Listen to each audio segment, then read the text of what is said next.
So agile is a methodology, which was set up in 2001, I believe, through a manifesto called Agile Manifesto, which was dedicated for better software localization. Very soon afterwards, there was another methodology that was started. I guess it started in Japan. It's called Kanban. It's for total quality management.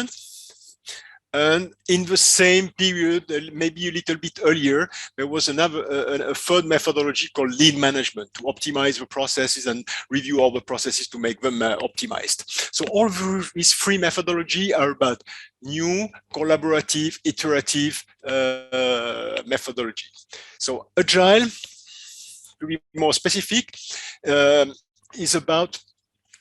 was designed for software. It means the teams are working in scrums. For those which are playing rugby, scrum is a very famous topic. So teams are working in scrums, and they work in iterative development. So they design some jobs and they test the jobs in sprints. Sprints are the unit of time in agile methodology, and it's a very, very standard thing. And usually it's about 1 or 2 weeks. I think 2 weeks is the most common sprint time, but sometimes it's only 1 week. And during this sprint, the Scrum design some features of the software and test some features. And after the end of each sprint, they define what's going to be next sprint. So with the product owner. So that's why we call it an iterative, because it's not predefined up front. So every sprint, what's being done in next sprint is redefined. So for software development, which is the first place where the first, let's say, department where it was implemented, it's become now it's a standard. So in 2017, HP made a survey, published a survey. They announced that 93 of the software design worldwide was agile. So you can guess that 5 years later, we are closer to 95, maybe 96, 97% of the software design, which is agile. So that's definitely the standard. For information development, I would say it's nearly a standard now, especially when it's for software publishers in software industry. You have two operating modes there. One is the information developer is part of the design scrum. So when the information is developed at the same time the software is designed. So the documentation gets available in the same sprint. Documentation of some features is available at the same sprint as the features. The most common organization is that the information development Scrum is working independently from the software and is designing the documentation or writing the documentation next sprint. So features are available in sprint S, for instance, and the related documentation is available in sprint S+1. So that's the most common mode right now. People, let's say, the content managers are trying to get into the same Scrum, but very often it's still sprint +1. But when it comes to localization, this is far from being standard. The objective, as I mentioned, the business objective is standard, especially not mention agile, but mention shorter time to market. But it's becoming a very common objective, although it's not standard practice. So localization, agile localization means that the package is sent for translation and returned and reviewed within the same sprint. A few things on agile. I thought it would make sense to clarify a little bit what agile is, and sometimes it's confused with continuous. People talk about agile localization while they're using continuous localization. So let's see what continuous is. Continuous is content is sent for translation whenever available. So if you see the third diagram, it symbolizes a Gantt chart where translation packages are sent whenever available. So, for instance, in a sprint, if a sprint is available in if upfront processes are agile, but then every package takes as long as it takes. And can be delivered depending on the size, can take several sprints or not. In agile methodology, each package which is sent for translation when available, so what's been designed in a sprint by the upfront processes, have to be translated, reviewed, and validated and delivered within a sprint. So it's just like agile localization is just like information development or software. A full consistent package is processed and fully tested within a sprint. It's more challenging than continuous, but it's got many benefits. If you look at them, it solves many issues we've got in structured content localization. Let's take the example of continuous. If we are in the two last packages here, let's suppose a topic, you have a first package might be, for instance, online help documentation, part of online help documentation. And the last one can be, for instance, release notes. Release notes are very often far smaller and more urgent than the online help. But if they share a topic, you can see that here the release notes won't be able to be published until the previous package has been delivered. So it means that even though they are agile and fast, it means that if a topic is shared, they will not be able to deliver very quickly. And that's an issue we very often have in localization, where we have we have to expedite the translation of one topic because this request is as part of another publishing, while it was part of a previous package. The second conflict is what I call the new releases. Let's suppose you have a version 1 of a topic, which is sent as part of a third package here, and in the next sprint, this version 1 of a topic is modified, and there's a version 2 of the topic sent as part of a fourth package. What's happening is that the version 2 of a topic will be translated while the version 1 of the topic is being translated. So they certainly have some content in common, and this content will be translated twice and very likely inconsistently.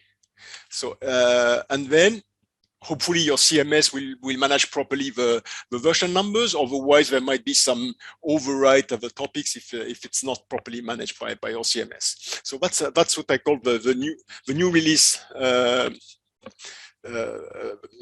conflict. And it's even worse if you are using within your CMS, you are using branching and merging. It's getting even worse because you might have many of similar topics. While in agile methodology, you can see that everything has been delivered.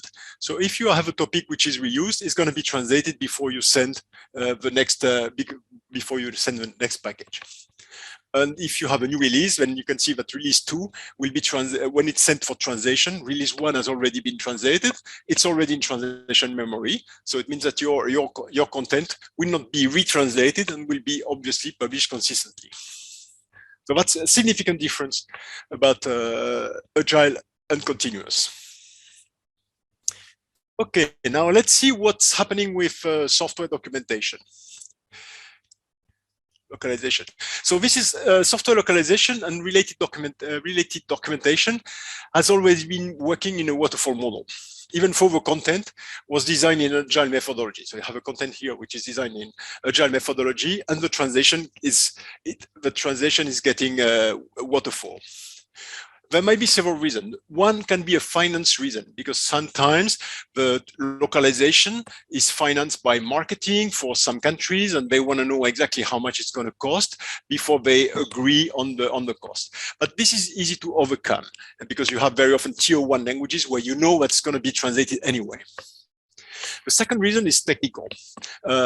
Software testing, you see that once you have translated the UI, you need to do the software testing. Here I mean linguistic testing, I don't mean functional testing. So software testing requires very often to have a build process, to have teams working on the software, maybe some automation run there, to review how the software is working in the target languages. And this can be lengthy because the resource might not be available. There might be specific resources. Very often it takes some time. And then the online help can only be localized afterwards, because you can see that the online help very likely will have to be consistent with the software. So especially what we call UI terms, which have strings which are displayed by the software, which needs to be referred to by the documentation. So that's why it's been very often in a waterfall model, and this usually between the software freeze here and the SIM-ship delivery on the market is usually something in the range of 3 to 4 months.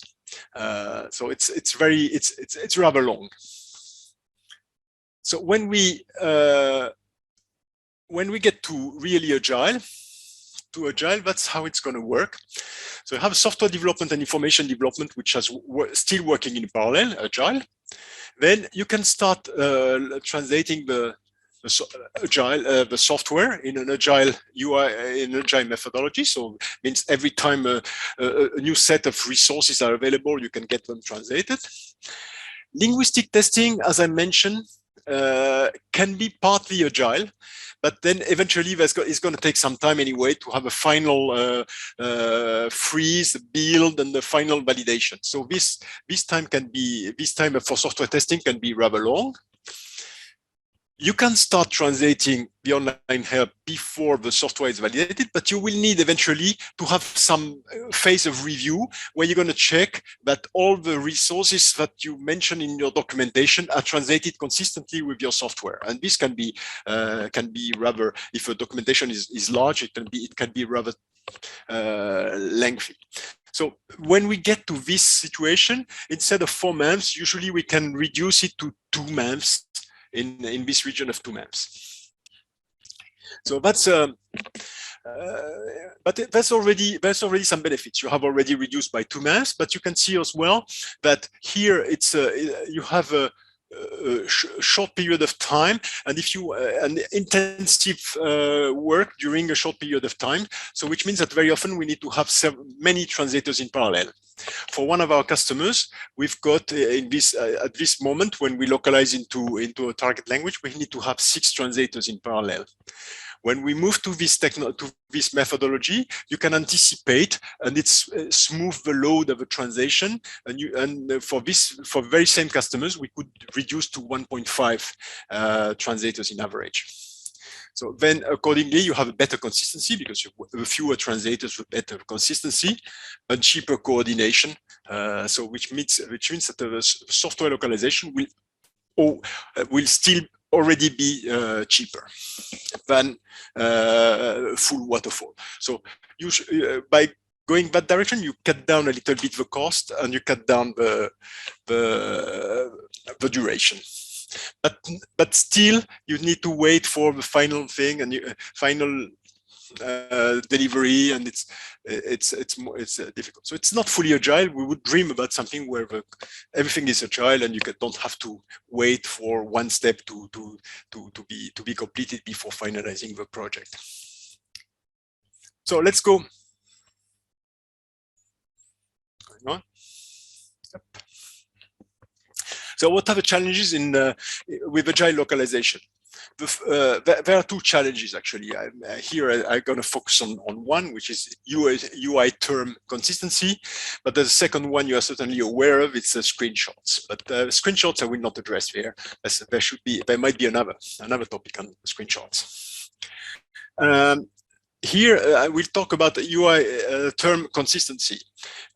So it's very difficult to write a software documentation without referring to the UI terms. And what we call UI terms is the labels, the strings, which are displayed by the software. It can be buttons, it can be drop-down list, it can be checkbox,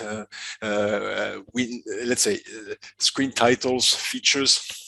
So all these are what we call the UI terms. When I talk about data, it's going to be what we call UI controller win title for those which are data proficient. Depending on whether the software is localized or not, the instructions might be different. But usually the instructions which are given to the translation company are either, okay, translate freely with English between brackets, or the other way around, translate in, leave it in English and add a free translation in between brackets.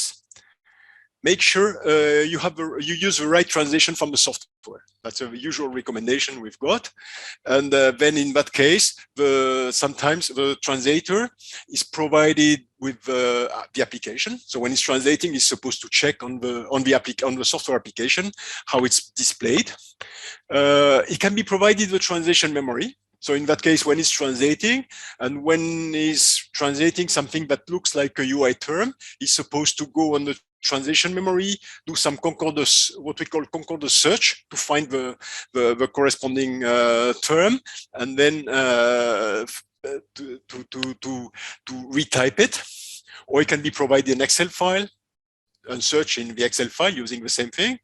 Or there might be something smarter, which is let's convert the software translation memory. So because the software has been translated by a vendor or by a language partner, it can provide a translation memory. So we can convert this translation memory into a term base.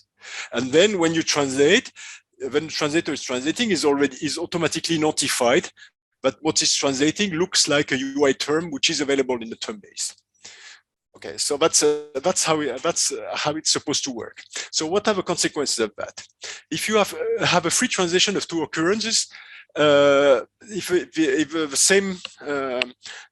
same UI term appears in two different documentation or two different topics of a documentation, the translator will translate freely. So it might not be translated consistently because it might be different. The second option is to rely on the translator to find the right translation in the term base, in the translation memory, in the application on Excel file. But then you have to realize that the translator is paid by the word, so it has to go faster. It has to go fast. So either he's going to pick one, or he's going to raise queries. And if ever on top of that, when you write the translation, when you write the content, you are not fully consistent. Let's suppose you replace a space by unbreakable space, or a punctuation type, I don't know, a comma instead of a full stop. Then what's happening is not a match. So there's an inconsistency or a query from the translator. So that's what we call the inconsistency, which are coming from a localization process. And there are already some.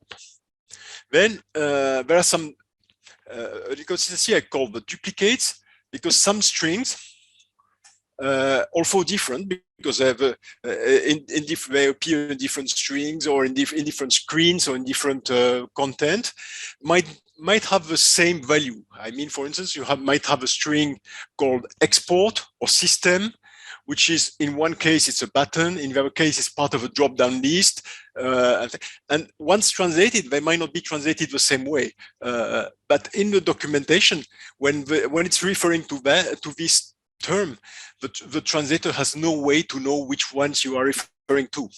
So then he will pick up one by chance, or once again raise a query. That's what I call the duplicate issue. And then you have a maintenance, and I think that you already experienced that. If the software is delivered, when the software is delivered and marketed on the market, you might have a local field engineer or a customer spotting a mistake, maybe a spelling mistake or something which is not accurate, and then the string might be corrected in the software, but then it has to be corrected in documentation. How to do that? There's no other way than go and find all occurrences of the string within the translation memory, review all the segments which have this occurrence, and decide for each of the segment whether the modification applies or not. And then afterwards, retranslate the documentation with the updated translation memory. This can be extremely expensive and extremely long. So for one of our customers, 2 terms in Chinese, it has cost the customers some $15,000. So you can see that it can be very expensive, to the extent that it's rarely done, actually. So we've made tests for several customers on translated documentation. And we found inconsistency rate. I mean, the number of UI terms in the target language which are not consistent with what's actually in the software. The inconsistency rate being between 10% and 50%, 50. And of course, obviously, the older the product, the higher the inconsistency rate, because you can imagine that at every release, you are increasing this inconsistency rate. So, and I think it's very important to understand. I've mentioned several times queries. It's very important to understand that raising a query is a very qualitative process from the LSP or your language vendor. The customer with 50% inconsistencies in the content was extremely happy about this translator because he was not asking any question. He thought it was very qualitative. So actually, it's not. So if your vendor, your partner, language partner, is not asking any questions, especially when translating a software documentation, you should really question the quality, the output quality. Okay, so these are the main issues, and the only way to do that is to have an extensive review of documentation once you have translated, and then to have a lengthy and costly process for updating the documentation. So now let's see, when we are using structured content, what you can do better. What's the best practice to cope with these issues? So the structured content best practice is what we call UI externalization. So in structured content, relying on XML, whether you are using Matcap Flare, RoboHelp, Alpharead, DocBook, or Dita, which I will use there because it's most common. There are some mechanisms to help you deal with this issue. So what's it called? The UI externalization.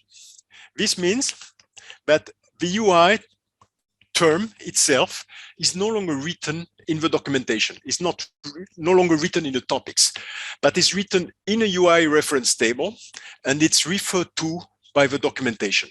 For those which are Dita proficient, it means that instead of being only tagged by UI control, it's no longer UI control and then conreft to the reference table, or even better, conkeyreft from a reference table. So here we've got the UI terms, and these UI terms are referred to in the documentation. And when you publish a documentation, the documentation is automatically populated with the right version of the UI term from the UI reference table. And so you can see that what's happening then, if you check the different issues we had, the translator, when it's translating the documentation, doesn't know any longer. It doesn't have to know the value of the UI. It's just because the UI will be replaced by a tag when it's translating. So there's no risk. It doesn't have any questions. It's going to be automatically correct. Then when you have different strings with the same value, although they have different IDs. Since here there's going to be different IDs, they're going to be the different strings. The right string will populate, and it's actually the technical writer which is writing the documentation which will create the right link, and he knows what is the right link. And then if you have maintenance on the product on the field, you update this reference table, and then you republish the documentation. It's going to be automatically up to date. So so that's perfect. When a technical writer is writing a documentation, when he has to use a new UI term, either UI term is part of a UI reference table and just link to it, or there's a new UI term and he creates the UI terms in the reference table and refer to it. So it's a rather efficient process. If we want to go a little step beyond,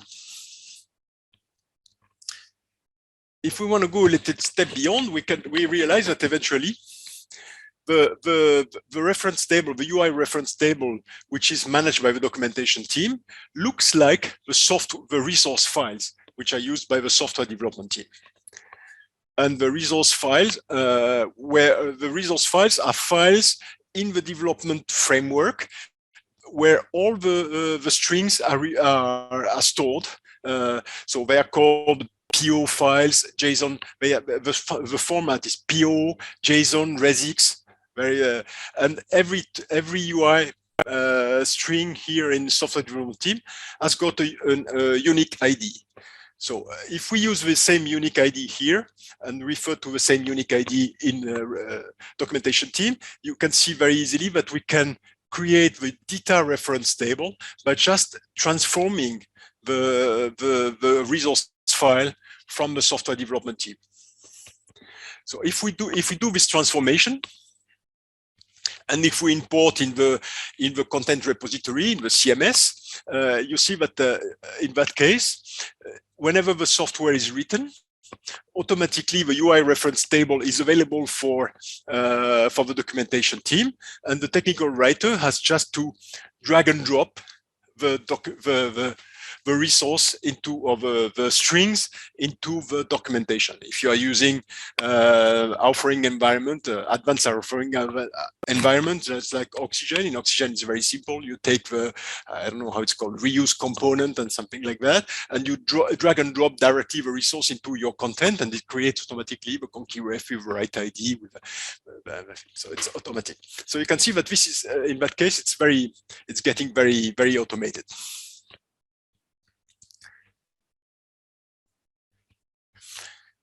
So so we've solved all the issue because we are always in sync by construction. So if the software is updated for maintenance, and automatically when you republish the documentation will be automatically in sync. So you only have to update once in the software development team, and then automatically the software and the documentation will be fully in sync. That's very efficient. So we've been doing that with several customers. So there are basically two ways of getting there. One is to build the reference table from the content itself. So we can script the content. We take a set of content, a set of data content, where the resource are embedded in, let's say, the UI terms, are embedded in documentation. And from there, we generate a set of we generate the same set of content where the reference, and building the reference table with all the UI terms from the documentation.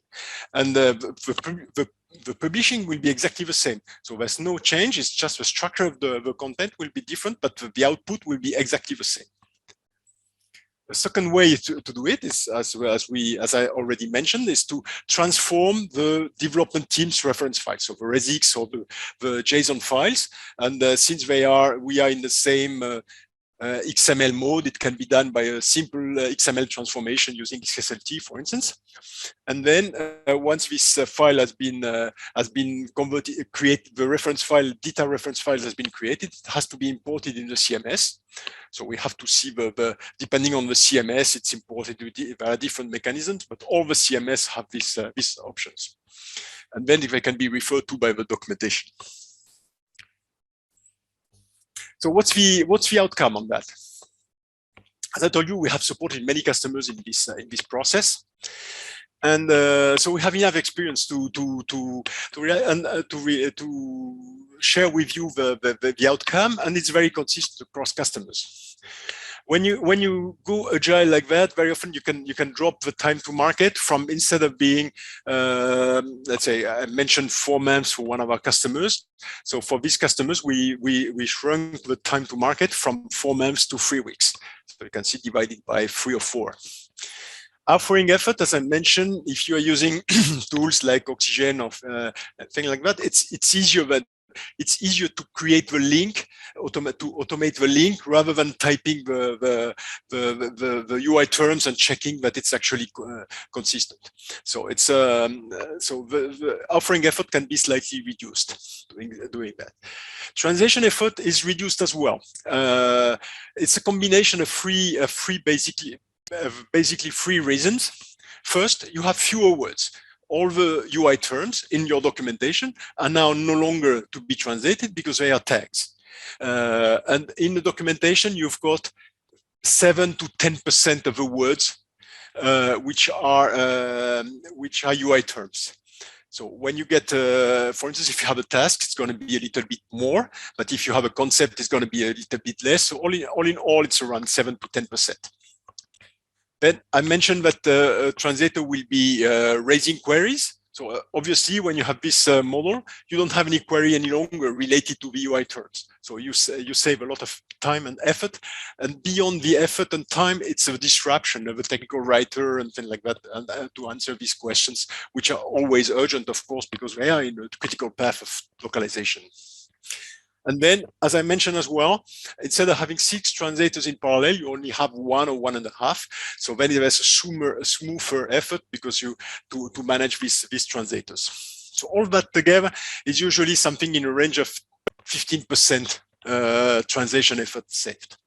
And then quality issues, obviously, because the software is always in sync with the documentation, then you have far less quality issues to deal with.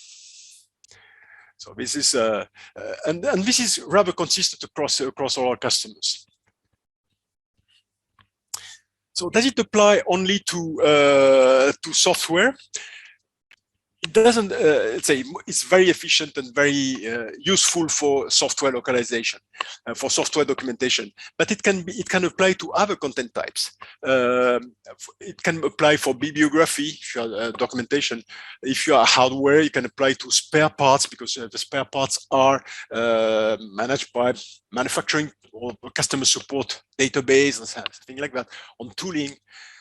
Product labeling, code blocks, if you are writing APIs or stuff like SDKs, documentation.